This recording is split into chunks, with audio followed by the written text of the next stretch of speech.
Muy bien, acompáñenme esta mañana orando para meditar en la palabra de Dios. Padre Celestial, gracias por esta oportunidad de estudiar tu palabra. Háblanos en ella, déjanos ver tu grandeza, muéstranos el carácter de Cristo Jesús y a través de ese carácter transfórmanos y usa nuestra vida para amarte y para servirte. En Cristo Jesús. Amén. Este es hoy nuestro segundo sermón de la presente serie y le he titulado David y Goliat, una historia de valor y coraje.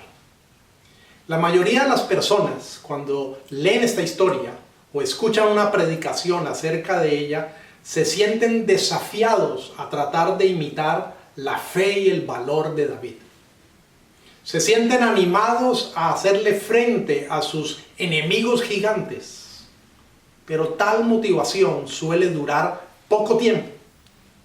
La mayoría se desanima pronto porque descubren que la victoria no llega rápido.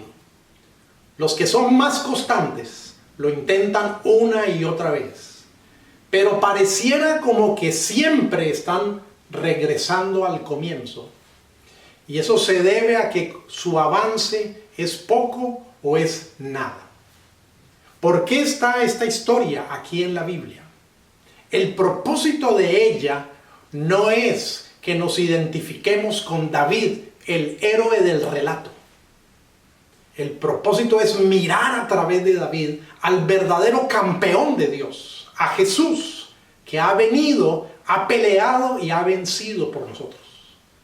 Siempre me llamó la atención un detalle en este relato, que durante 40 largos días el gigante Goliat, el gigante filisteo, salió mañana y tarde a desafiar al ejército de Israel y a insultar al Dios de Israel. Mucho tiempo, 40 días, para dos ejércitos que ya estaban posicionados, apostados para pelear, y sin embargo durante ese tiempo ningún israelita decidió hacerle frente a Goliat. Estaban atemorizados e inmovilizados al considerar el tamaño de su enemigo. Estaban pensando que la derrota era segura. Así que yo creo que podemos hacer una comparación. ¿Acaso esa no es la condición general de todo ser humano? De imposibilidad, de incapacidad para hacerle frente a enemigos gigantes como el pecado y la muerte. Así que en esta historia, nuestra identificación no debe ser realmente con David, sino con el ejército de Israel que está inmovilizado y atemorizado. Al igual que ellos, todos los seres humanos necesitamos de un héroe davídico que emerja, que aparezca y pelee por nosotros. Y aquí en el primer libro de Samuel, capítulo 17, así como David apareció, como David fue colocado providencialmente, de igual manera Jesús nos ha sido dado. El verdadero campeón de Dios ha venido y ha peleado y ha vencido en el lugar nuestro. Él ha peleado nuestras batallas. Ahora, la forma como Jesús peleó no fue con armas de guerra, sino mediante su sujeción y mediante su obediencia al plan de redención que Dios el Padre había diseñado desde la eternidad. La manera como Jesús venció al diablo, como venció el pecado, como venció la muerte, fue a causa de su amor por el Padre, su anhelo de querer complacer al Padre, su deseo de mostrarnos el amor del Padre y de mostrarnos su propio amor. La manera como Jesús venció fue mostrando mucho valor y coraje para ir a la cruz por amor, por usted y por mí, para vencer a nuestros grandes enemigos. Así que la victoria contra nuestros grandes enemigos no es nuestra, es de Él. Pero los beneficios son para nosotros, aquellos que hacemos parte de su pueblo, que pudiéramos decir a la manera de analogía que somos parte del ejército de Dios. Leamos algunos textos que aparecen en el capítulo 17 de Samuel. No voy a leerlo todo, es bastante largo, pero leamos algunos textos que nos ilustran esta fascinante historia. Dice así: los filisteos reunieron sus ejércitos para la guerra, concentrando sus fuerzas en Soco, pueblo de Judá, acamparon en Fedasmín, situado entre Soco y Azeca. Por su parte, Saúl y los israelitas se reunieron también y, acampando en el valle de Elá, ordenaron sus filas para la batalla contra los filisteos. Con el valle de por medio, los filisteos y los israelitas tomaron posiciones en montes opuestos. Un famoso guerrero, oriundo de Gad, salió del campamento filisteo. Su nombre era Goliat y tenía una estatura de casi 3 metros. Llevaba en la cabeza un casco de bronce y su coraza, que pesaba 55 kilos, también era de bronce, como lo eran las polainas que le protegían las piernas y la jabalina que llevaba al hombro. El asta de su lanza se parecía al rodillo de un telar y tenía una punta de hierro que pesaba casi 7 kilos. Delante de él marchaba un escudero. Goliat se detuvo ante los soldados israelitas y los desafió: ¿para qué están ordenando su fila para la batalla? ¿No soy yo un filisteo y no están ustedes al servicio de Saúl? ¿Por qué no escogen a alguien que se me enfrente? Si es capaz de hacerme frente y matarme, nosotros le serviremos a ustedes. Pero si yo lo venzo y lo mato, ustedes serán nuestros esclavos y nos servirán. Dijo además el filisteo: yo desafío hoy al ejército de Israel. Elijan a un hombre que pelee conmigo. Al oír lo que decía el filisteo, Saúl y todos los israelitas se consternaron y tuvieron mucho miedo. David humanamente fue enviado al campamento por su papá, para que le llevara provisiones a sus 3 hermanos mayores que estaban enlistados en el ejército para pelear contra los filisteos. Ese fue el propósito humano: llevar provisiones y averiguar cómo se encontraban, cuál era el estado de ellos. Pero aquí nosotros podemos ver una provisión sobrenatural. De una manera providencial, Dios hace que todas estas piezas del rompecabezas encajen. Dios mismo es el que ubica a David ahí. De la misma manera como Jesús, el verdadero héroe davídico, el verdadero campeón de Dios, nos ha sido dado. La Escritura dice que Jesús vino en su tiempo, en su momento. No lo hizo ni antes ni después, sino que lo hizo de acuerdo al plan eterno de Dios. Él vino porque Él nos fue dado para pelear por nosotros. Cuando David llegó al campamento, él escuchó uno de los desafíos que mañana y tarde Goliat hacía. Y él ahí tomó la decisión de hacerle frente a este gigante que casi medía 3 metros. Voy a leer ahora en este relato unos versículos que están más adelante de los que hasta ahora hemos leído. Voy a saltar al versículo 40 de este relato. Dice así: tomó su bastón, fue al río a escoger 5 piedras lisas y las metió en su bolsa de pastor. Luego, honda en mano, se acercó al filisteo. Este por su parte también avanzaba hacia David detrás de su escudero. Le echó una mirada a David y, al darse cuenta de que era apenas un muchacho trigueño y buen mozo, con desprecio le dijo: ¿soy acaso un perro para que vengas a atacarme con palos?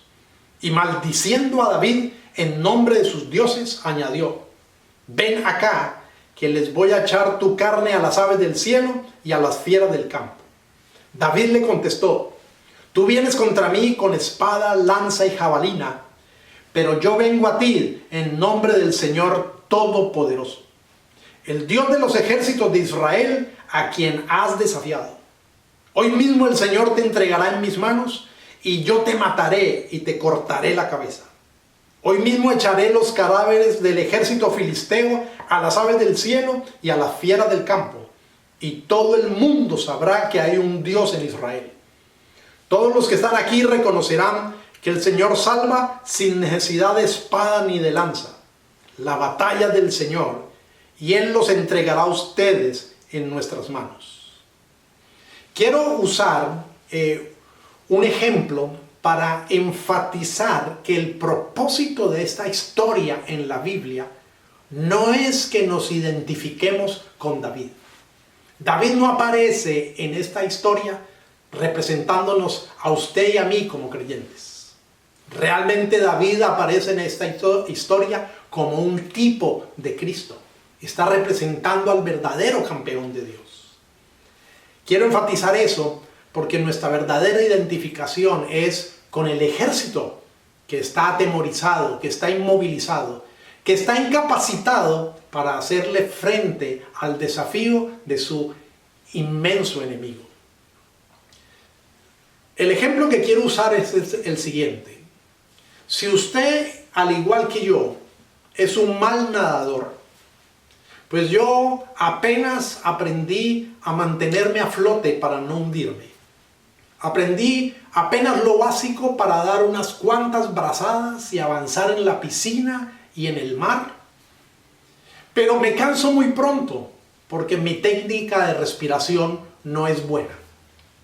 Tampoco soy capaz, como hacen algunas personas, de sostenerme a flote durante mucho tiempo, horas. Yo he visto gente que casi se queda hasta dormida, flotando en el agua tranquilamente.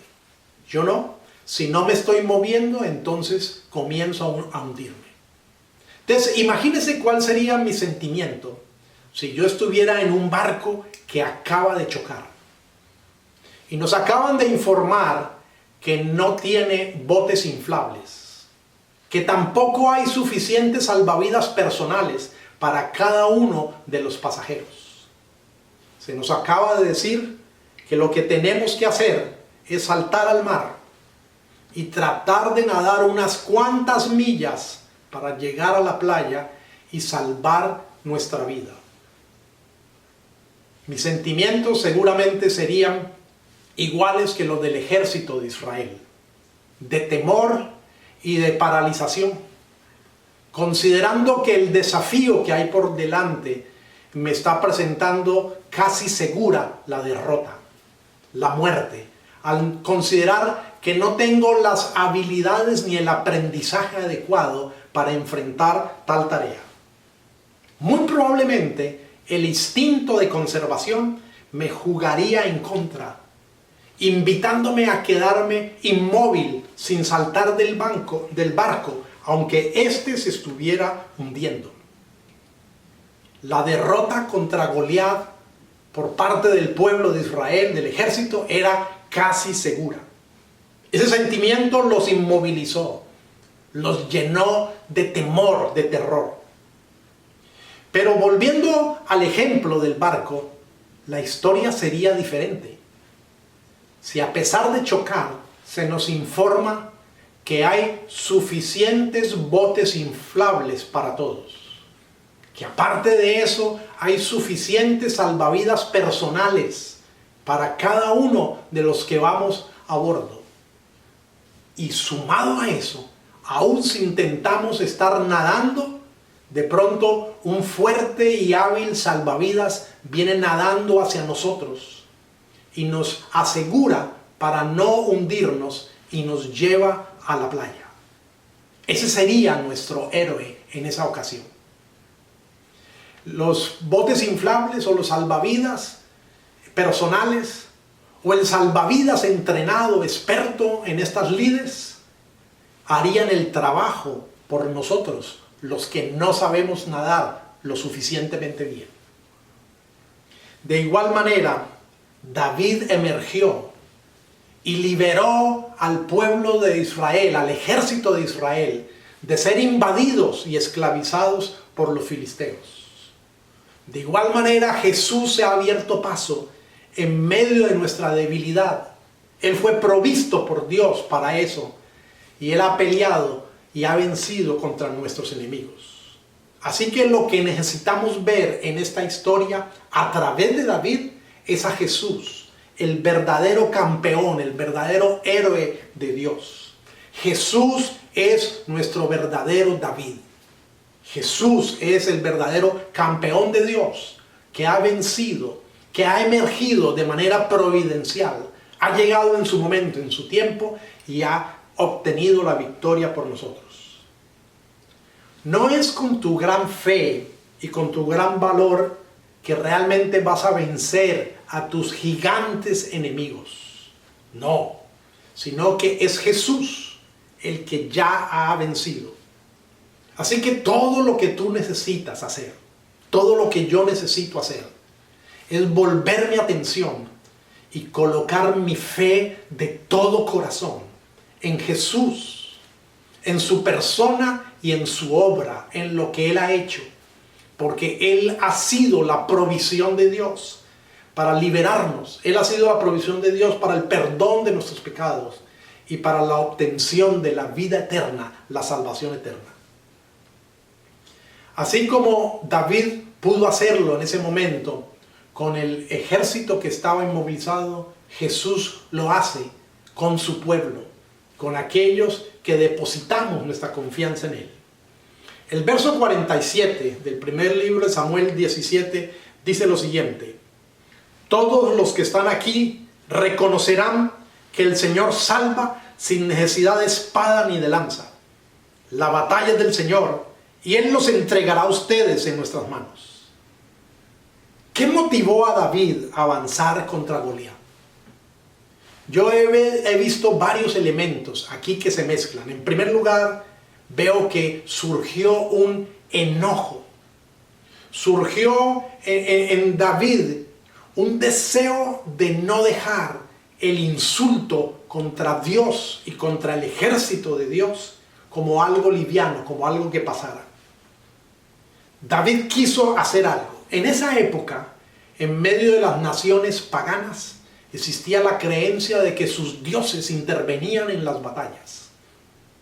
Así que lo que estaba en juego aquí no era simplemente una batalla entre dos ejércitos humanos, sino la creencia de que los dioses, las divinidades, estaban interviniendo. Lo que estaba en juego era el honor del ejército de Israel, pero más importante que en eso, el honor del único Dios verdadero, el Dios de Israel.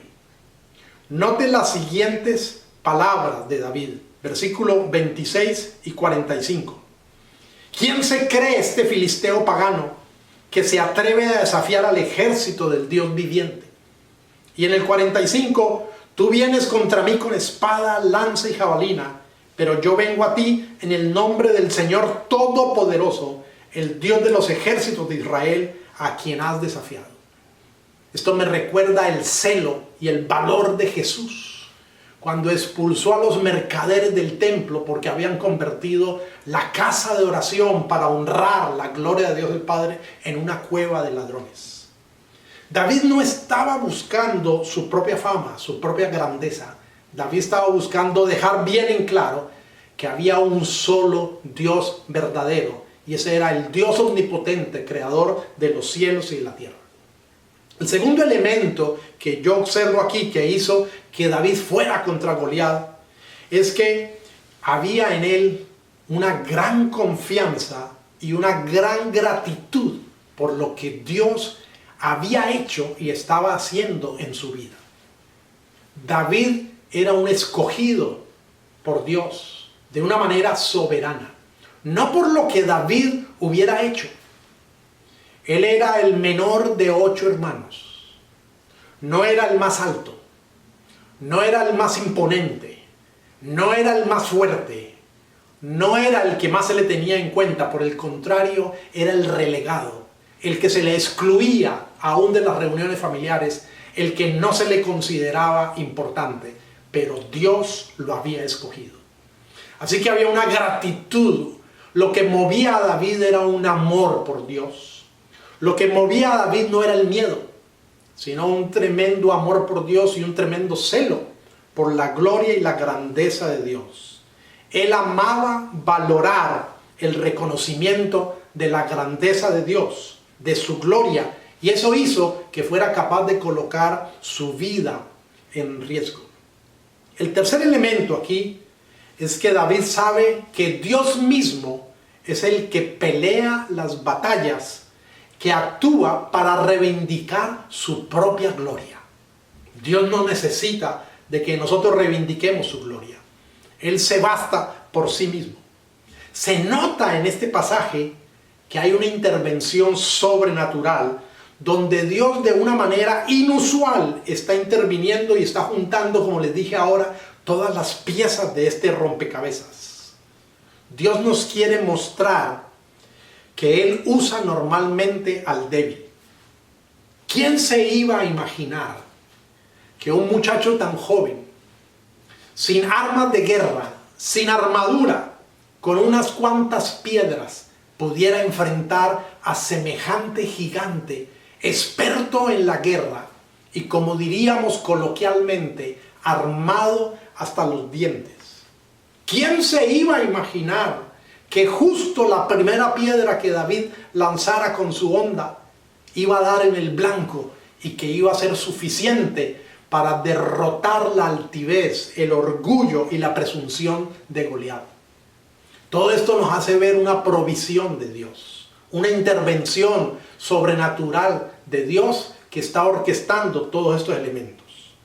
Observe las palabras que David le dijo al rey Saúl cuando, con mucha lógica, con conocimiento común, Saúl le dice a David que él, por ser tan muchacho y estar desarmado y sin ni siquiera con una armadura que lo protegiera, enfrentarse a semejante gigante era una locura.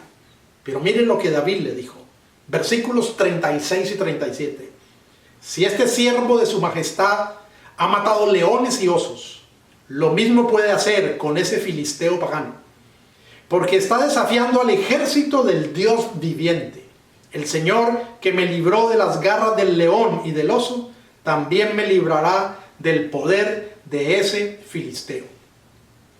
David no atribuye el éxito que él ha tenido enfrentando a los osos y a los leones para defender sus ovejitas, no las atribuye a su valor y a su fuerza, sino que la atribuye al cuidado de Dios.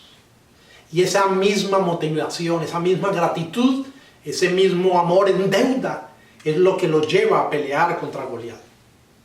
Como ha dicho el pastor Tim Keller, esta historia de David y de Goliat es una lección, no sobre qué grandes cosas podemos hacer en el poder del Señor, sino sobre qué grandes cosas ha hecho el campeón de Dios en nuestro lugar. Querido amigo, es en medio de nuestra incapacidad donde Jesús justamente se abre paso, donde Él camina y viene vencedor contra nuestros grandes enemigos.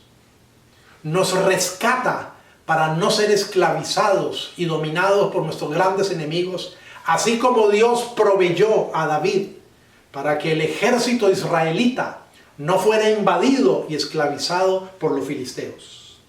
El Señor Jesús, movido por su amor, movido por su placer de obedecer al Padre Celestial, deleitándose en ese amor del Padre, lo que estaba buscando era reivindicar la gloria de Dios el Padre, hacer su voluntad, manifestar, como le dije, el amor del Padre y su propio amor hacia nosotros. Como alguien sabiamente ha dicho, no fueron los clavos los que sostuvieron a Jesús en la cruz, sino que fue el amor que lo sostuvo, la complacencia que Él tenía en el Padre y el deseo de rescatar a su pueblo. Quiero leerle algunas palabras de la oración de Jesús cuando estaba hablando en Juan 17 con el Padre Celestial. Verso 1. Padre, ha llegado la hora, glorifica a tu Hijo para que tu Hijo te glorifique a ti. Verso 4. Yo te he glorificado en la tierra y he llevado a cabo la obra que me encomendaste.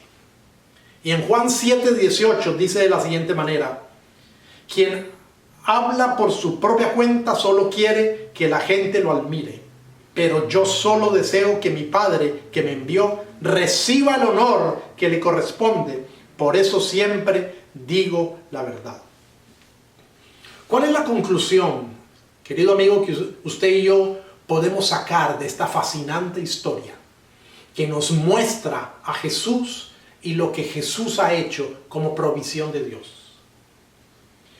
Yo te invito a que tu atención y mi atención en este relato de 1 Samuel 17 no la coloques en la fe y en el valor de David, sino que coloques tu confianza en el amor, en el valor y en la entrega que Jesús ha hecho, porque Él es el verdadero héroe. Él es el verdadero campeón de Dios. Que tu confianza y la mía y tu atención no vaya a ser tratar de desarrollar de manera personal una fe y un valor grande tratando de imitar a David, porque seguramente vamos a fracasar. Sino que nuestra confianza la coloquemos en esa obediencia de Jesús, en ese valor de Jesús, en ese carácter de Jesús, que podamos ver la hermosura de Jesús a través de cada uno de estos textos bíblicos. Te invito a que reconozcamos que nuestra realidad es más bien como la del ejército de Israel, temerosos e inmovilizados contra nuestros enemigos gigantes, pero que también podamos reconocer que el campeón de Dios ha venido, ha peleado y ha vencido en nuestro lugar, y que Él se ha convertido en nuestro Señor y Salvador, en nuestro comandante en jefe. Anhelo examinar y anhelo que tú también lo hagas en el Señor y en su palabra, para que nuestras motivaciones sean realmente el amor por Dios, la gratitud hacia Él por lo que Él ha hecho, la exaltación de su gloria y la obediencia a su voluntad. Todo esto debido a la gracia que se nos ha brindado en Cristo Jesús. Gracia, como su nombre lo dice, que es inmerecida, que es gratuita. Te invito a que demos gracias a Dios el Padre por habernos enviado a Cristo. Démosle gracias a Cristo por su valor, por su coraje, por su amor, para ir a la cruz, para levantarse al tercer día, habiendo peleado y habiendo vencido por nosotros. Démosle gracias a Jesús por ser nuestro verdadero héroe davídico. Démosle gracias al Espíritu Santo por guiarnos a entender el mensaje del Evangelio revelado, contenido en la palabra de Dios. Tengo para finalizar 3 versos de la Biblia que los he buscado y los he colocado de la siguiente manera. En Colosenses 1:27 dice: Dios envió a Cristo para que habite en ustedes y les dé la seguridad de que van a compartir el poder y la gloria de Dios. Hebreos 12:2: esto lo hacemos al fijar la mirada en Jesús, el campeón que inicia y perfecciona nuestra fe. Y Colosenses 3:1: ya que han sido resucitados a una vida nueva con Cristo, pongan la mira en las verdades del cielo, donde Cristo está sentado en el lugar de honor, a la derecha de Dios. Te invito, amigo, a que oremos y le demos gracias al Señor. Padre, gracias por esta fascinante historia. Gracias porque como relato histórico fue un hecho verídico. Y es un hecho verídico que está relacionado con nosotros, mostrándonos a Jesús, nuestro campeón, mostrándonos a Jesús que con valor ha peleado y fue a la cruz y ha vencido por nosotros, mostrando que Él se abrió paso en medio de nuestra incapacidad, emergió providencialmente porque nos fue dado de tu amor. Gracias por las victorias que en Cristo Jesús tenemos. Gracias por lo que Él ha hecho. Gracias, Señor, por usar lo más débil que somos nosotros para mostrar tu amor, el cual es impagable. Te adoramos, te alabamos, te bendecimos. Ayúdanos a crecer en nuestro amor y en nuestra pasión por Cristo, por ti, Padre, y por tu palabra. Derrama tu bendición y coloca en nosotros un corazón agradecido de alabanza. En Cristo Jesús. Amén. Querido amigo, te invito a que a continuación, para finalizar, sigas adorando a Dios a través de las canciones, a través de la música.